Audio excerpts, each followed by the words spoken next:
오늘 여기 본문의 말씀은요, 마태복음 5장에 예수님께서 산상에서 팔복을 전하셨죠. 그러나 이제 오늘 본문의 말씀은 지상에서 예수님이 이 팔복을 요약하고 그 외에 곁들여서 말씀을 하시는 내용입니다. 크게 세 가지인데, 하나는 스승이 되고자 하느냐? 그렇다면 먼저 섬기는 제자가 되어라 라는 거예요. 두 번째는 뭐냐면요, 남의 흠을 지적하고자 하느냐? 그렇다면 내 눈에 있는 들보부터 먼저 제거하라 라는 말씀이고요. 이제 세 번째가 오늘 본문의 말씀인데, 듣기만 하지 말고 들었으면 행하라 라는 거예요. 그래서 옛날에도 발음이 제대로 되나 모르겠네. 음방울 은이 아니고요. 말 은자. 은필신이요. 행필과라라는 말이 있습니다. 은필신이라는 것은 말은 신뢰가 있어야 되고 믿음이 있어야 되고, 그 사람 무슨 말을 하면은 팥으로 메주를 씻는다 해도 믿어줄 수 있는 신뢰가 있는 말이 돼야 되고, 행필과라는 것은 그 사람이 행하는 일은 반드시 결과가 있어야 된다, 열매가 맺혀야 된다라는. 오늘 여기 있는 말씀도 마찬가지예요. 우리나라 속담에도 마이동풍이란 말이 있어요. 아무리 말에게 말해봐야 말 뒷전에 전하는 바람과 같고, 어른들이 우리에게 저 녀석은 그냥 한쪽 길을 듣고 한쪽 길을 흘러. 그러니까 이쪽 길을 들으면 이쪽 길을 그냥 흘러가는 거예요. 그것이 가슴에 와서 가슴이 뜨거워지고 수족이 활동이 이루어져서 어떤 결과를 내서 행복감을 느껴야 되는데, 한쪽 길을 흐르고 한쪽 길을 흐르는 거예요. 우리도 하나님의 말씀을 들었으면 삶을 통하여 아름다운 열매가 맺히고, 그 열매로 인하여 우리에게 행복감이 있어야 되는 거예요. 여러분의 베란다에 심어놓은 상추보다도 훨씬 나은 열매가 맺혀야 될 줄로 믿습니다. 그보다 더 이상 되는 행복감이 있어야 될 줄로 믿습니다. 그래서 오늘 한 번 더 여러분에게 행복한 신앙이 되기를 주의 이름으로 축복합니다. 행복한 신앙이 되기 위해서는 첫 번째로 우리의 터전은, 신앙의 삶의 터전은 예수 그리스도가 되어야 됩니다. 토양이 예수 그리스도가 되어야 됩니다. 뭘 심으려면 흙에 심잖아요. 씨앗이 떨어지잖아요. 하찮은 씨도 바람에 흩날려서 아스팔트 틈바구니에 들어가서 봄 되면 싹을 틔우고, 바닷가에 있는 소나무에서 씨들이 바람에 날려서 외롭게 바다 한가운데 떠있는 바위 틈바구니에 떨어져서도 거기서 멋진 해송이 만들어지지 않습니까? 오늘 여러분과 저도 어딘가에 토양이 있어야 되는 거예요. 바로 그 토양이 예수 그리스도입니다. 물론 수경 재배도 하죠. 물에도 합니다. 저도 수경 재배기를 특허를 내가지고 사업도 해봤습니다. 그 제가 만든 걸 우리 이정희 집사님한테 내가 하나 선물했는데, 하나 있어가지고 줬는데 그거 잘 쓰나 모르겠어요.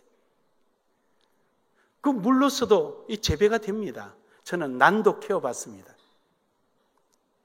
근데 거기는 반드시 들어야 될 것이 영양분이 들어가야 합니다. 하지만 이 땅은 심으면은요, 그 자체 내 영양분으로 열매를 맺습니다. 여러분이 관상용으로 컵에다가 고구마를 담궈 본 적이 있잖아요. 잎은 뽀송한데 열매가 없어요. 왜냐? 영양분이 없거든요.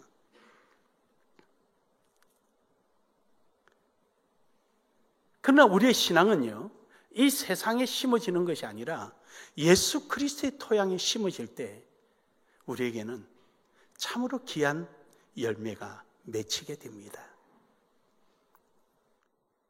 세상의 식물은요, 뿌리가 영양분을 찾아갑니다. 물을 찾아갑니다. 그런데요, 신기하게도 예수 그리스도의 토양은요, 그러지 않습니다. 예수 그리스도의 토양은요, 영양분이 우리를 찾아옵니다. 할렐루야. 왜냐하면 예수 그리스도가 하늘 보좌를 버리시고 여러분과 저를 위하여 우리 인간의 몸을 입고 이 땅에 찾아오셨습니다. 갇힌 자, 눌린 자, 병든 자, 죄지은 자를 찾으셔서 그들을 해결시키고 변화시키고 깨닫게 해주시고 고쳐주셔서 하나님의 사람으로 바꿔놓으십니다. 이것을 두고 우리는 이렇게 표현합니다. 따라합시다. 은혜라, 은혜라, 은혜라. 우리 주 예수 그리스도는 우리에게 찾아오셔서 우리가 예수 그리스도의 토양에만 떨어지기만 하면은 나머지는 주님이 우리를 다 영양분을 공급하며 하나님의 사람으로 변화시켜 갑니다. 어느 나라 사람이 됐든 어느 시대의 사람이 됐든 많이 배웠든 적게 배웠든 많이 가졌든 적게 가졌든 아무 상관이 없습니다. 예수 그리스도 안에서 공급되는 은혜는 동일합니다. 하나님께서 우리에게 주시는 이 놀라운 은혜로 말미암아, 이러한 영양분으로 말미암아 우리는 늘 행복해하는 거예요. 이 세상에서 느낄 수 없던 것, 이 세상이 줄 수 없던 것을 우리는 소유하게 되니 얼마나 행복한 줄 모릅니다. 요한복음 14장 6절에 보면은 나는 곧 길이요 진리요 생명이니 나로 말미암지 않고는 아버지께로 올 자가 없느니라. 우리의 최종적인 열매가 맺히는 자리는 어디냐? 천국입니다. 이 땅에서 아무리 위대하고 뛰어나고 많은 사람에게 박수를 받아도 마지막에 주님 앞에 섰을 때 도무지 나는 너를 알지 못하겠노라 라는 대상이 된다면 그는 얼마나 불쌍한 사람이 되겠습니까?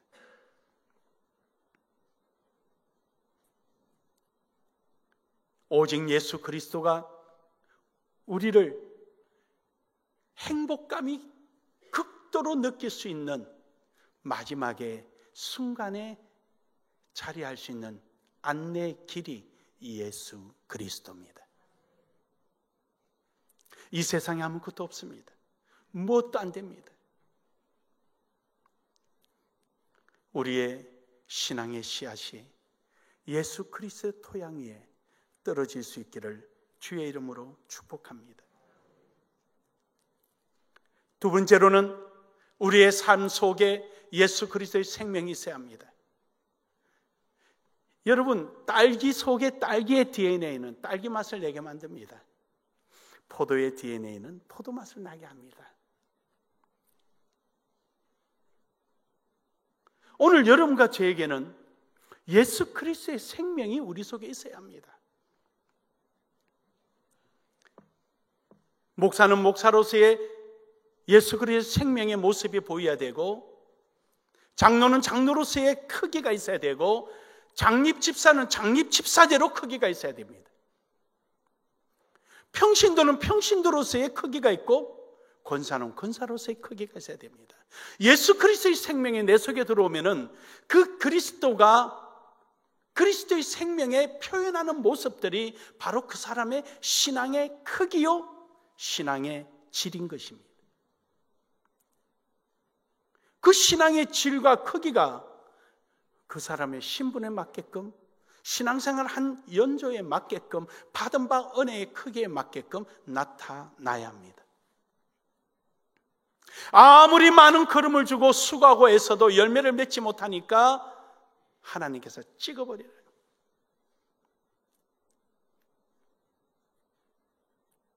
그렇게 좋은 밭에 좋은 장소에 애지중지하여서 키웠지만 열매를 맺지 못하니까 찍어버려요. 예수 그리스도의 생명이 무엇입니까? 여러분과 제 속에 예수 그리스도의 생명이 무엇입니까? 따라합시다. 성령의 하나님, 성령의 하나님, 성령의 하나님. 그렇습니다. 오늘 여러분과 제 속에 예수 그리스도의 생명이 있다는 증거는 바로 성령의 하나님이십니다. 성령이 내 속에 있으면 내 삶 자체가 질이 달라집니다. 어제보다 오늘이 낫고 오늘보다 내일이 낫고 내일보다는 모레가 훨씬 나을 겁니다. 점점 우리의 삶이 변화가 일어납니다. 이것을 두고 우리는 신학적으로 이렇게 표현합니다. 따라합시다. 성화된다는, 점점 변한다는. 내 속에 성령이 하나님 계신데도 불구하고 내 삶의 변화가 일어나지 않고 내 삶이 점점 나아지지 않는다면 그것은 분명코 문제가 있습니다. 성령이 내 속에 임하면 너무너무 행복합니다. 너무너무 기쁩니다. 이 세상에 그 어떤 것과도 비교할 수가 없습니다. 여러분이나 저나 다 우리 경험해 본 내용입니다. 성령을 받은 사람은요, 내가 나타내고 싶지 않다 할지라도 그 성령으로 말미암아 자연스럽게 그 행복감이 나타납니다. 어떻게 해요? 사랑과 희락과 화평과 자비와 양선과 충성과 오래 참음과. 할렐루야. 성령의 열매로 그냥 나타나는 거예요. 예수 그리스도의 생명이 이렇게 나타나는 거예요. 이렇게 그냥. 나타난 이 생명의 모습이 점점 달라지는 거예요. 점점 새로워지는 거예요. 이 열매가 나로 인해서 일어나는 것이 아니라 내 속에 있는 성령으로 말미암아 나타나는 것입니다. 그러므로 여러분, 진정한 행복한 신앙은요, 내 속에 성령의 하나님께서 역사하시도록 성령이 이끄시는 대로 아멘하며 순종하며 내가 따라가는 것입니다. 그 자리에 나타납니다. 그 자리에 역사가 일어납니다. 우리가 왜 그렇게 자존감이 떨어지고 행복감이 떨어지느냐? 하나님이 하시고자 하는 대로 따라가야 되는데 내가 뭔가를 다 하려고 하다 보니까 하나님의 역사가 일어나지 않는 겁니다. 내가 하고 싶은 대로 다 하도록 하면은 우리나라의 대통령이 1000명도 넘을 것입니다. 빌 게이츠 같은 사람이 10,000명도 넘어 나올 것입니다.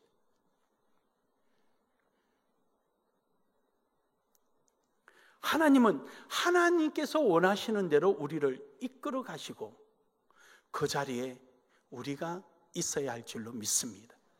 이게 바로 예수 그리스도의 생명을 가진 사람. 언젠가 한번 한 10년 전에 한국 교표가 돈을 많이 버는 방법, 이렇게 하면 돈을 번다. 그래가지고 집회 오신 목사님들 요 대전 요 가까이인데 거기서도 그 집회를 했어요. 그 세미나 듣는데 30몇만 원씩 내고 세미나 들었다 그래. 그리고는 전부 다 호주머니 지갑을 내십시오, 흔드십시오, 성령이 임하도록 흔드십시오. 그러면 부자 됩니다. 하나님 말씀은 주관적이지 않고 객관적입니다. 믿으십니까? 누구나 부자가 돼야 됩니다. 할렐루야. 그럼 누구나 부자가 되면 부자가 어디 있습니까? 부자 기준이 뭐예요? 그럼 결론적으로는 이겁니다. 예수 믿는 사람은 부자고 안 믿는 사람은 가난하고 이렇게 돼야 되잖아요.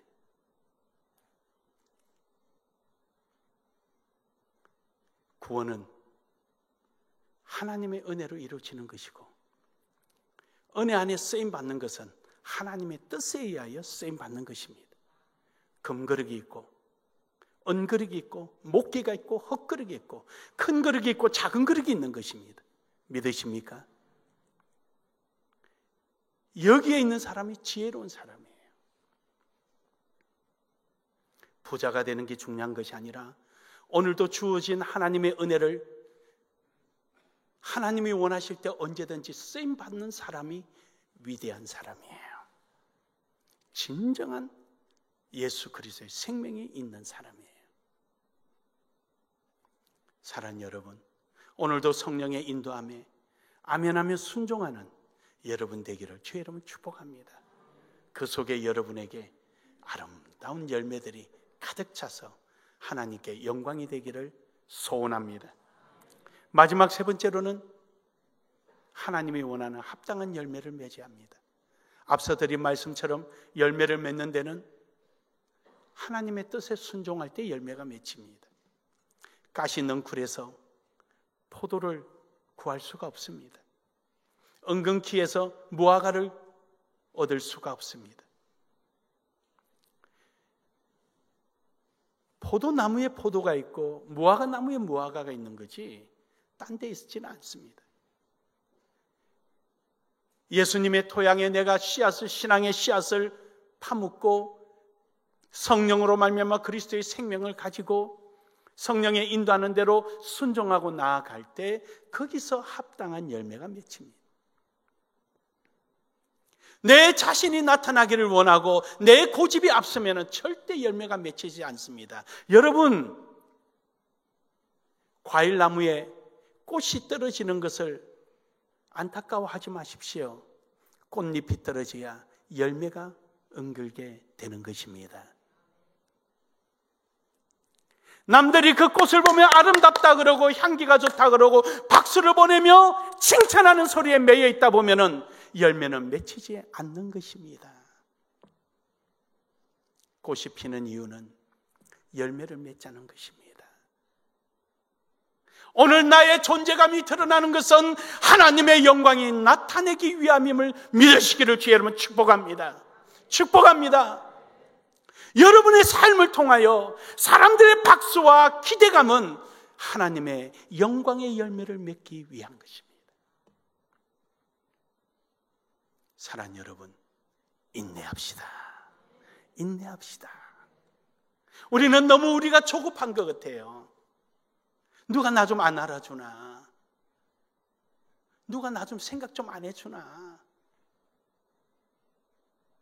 너무 조급한 것 같아요. 꽃잎이 아무리 아름다운들 지고 나서 열매를 맺지 못하면 그 나무는 찍어 버립니다. 오늘 말씀에도 보면은 열매 맺지 못하면 소용없음을 말씀하고 있습니다. 오늘 여러분과 제가 아무리 돌감나무라 할지라도 참감람나무 대신 우리 주 예수 그리스도의 젖만 붙이게 되면은 우리는 그 자리에 참감람나무의 열매를 맺습니다. 왜 그렇습니까? 참감람나무의 예수 그리스도의 영광을 나타내게 하나님의 역사하시기 때문입니다. 꽃에 매여서 내 자신에 매여서 내 고집에 매여서 살아간다면 그것은 아무런 하나님의 영광이 되지 않습니다. 구원을 얻을지는 몰라도 상급이 있는 자리에 부끄러움을 당하고 말 것입니다. 사랑하는 여러분, 오늘도 여러분과 저는 인내하며 주의 영광의 열매를 위하여 나아가기를 주의 이름으로 축복합니다. 호세아서 말씀에 보면은 10장 12절에 보면은 너희가 자기를 위하여 의를 심고 궁리를 거두라. 지금이 곧 여호와를 찾을 때니 너희 묵은 땅을 기경하라. 마침내 여호와께서 임하사 의를 비처럼 너희에게 내리시리라. 우리의 신앙의 삶 속에 하나님의 영광을 나타내기 위해서 내 자신을 감추고 꽃잎이 떨어지더라도 그것에 불평불만하지 아니하고 오직 다시 연그러서 나올 열매의 기대감을 가지고 있다면 바로 그것만으로 하나님 앞에 감사할 수 있기를 소원합니다. 내가 사람들에게 자랑되어지는 것이 아니라 예수 그리스도 안에서 자랑이 되어질 때 그것이 정말로 귀한 것입니다. 누가복음 8장 15절에 보면은 좋은 땅에 있다는 것은 착하고 좋은 마음으로 말씀을 듣고 지키고 인내하여야 하느니라. 할렐루야. 우리가 예수 그리스도의 땅에 있다면 예수 그리스도의 영광이 나타날 때까지 우리는 나를 잠재하고 그리스도의 영광이 나타나도록 인내하며 준비하며 나가는 삶이 되어야 합니다. 야고보서 5장 7절에서도 그러므로 형제들아 주의 강림하기까지 길이 참으라. 보라 농부가 땅을 귀한 열매를 바라고 길이 참아 이른 비와 늦은 비를 기다리느니라. 할렐루야. 이른 비와 늦은 비를 기다리는 농부처럼 우리는 하나님께 영광이 되도록 우리는 참고 기다리는 신앙이 되기를 주의 이름으로 축복합니다. 나를 자꾸 드러내고 내가 인정받고 내가 뭔가가 이루어진 것처럼 하려고 노력하니까 안 되는 거예요. 하나님이 하셔야 되는 거예요. 하나님이 원하는 방향대로 나는 순종하고 따라가는 거예요. 그럴 때 하나님께서 역사하시는 겁니다. 우리 나눔의 교회가 12년 전에 개척할 때 첫 번째 설교가 저는 지금도 기억합니다. 우리 교회는 이 계룡시에 있지만 한국 교회의 모델이 될 것이다.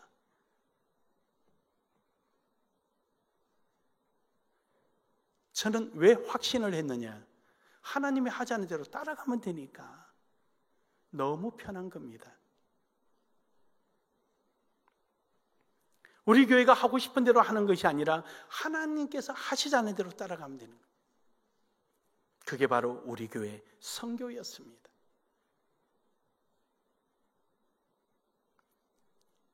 선교를 막 자랑하지 않아도 사실은 계룡에 와서 선교는 한다는데 사진이 제대로 변면 찾은 게 사진이 없었습니다. 왜냐? 그 사진 찍어서 뭐하냐 싶은 생각 때문에 일만 되면 되지, 하나님의 영광만 받으시면 되지, 뭘 그 사진 남겨서 뭐하냐. 그랬더니 교인들이 의심이 생기기 시작했습니다. 이 조그마한 교회가 무슨 선교를 그런 거예요. 학교는 무슨 놈의 학교. 그래서 사진 찍기 시작했습니다. 사랑하는 여러분,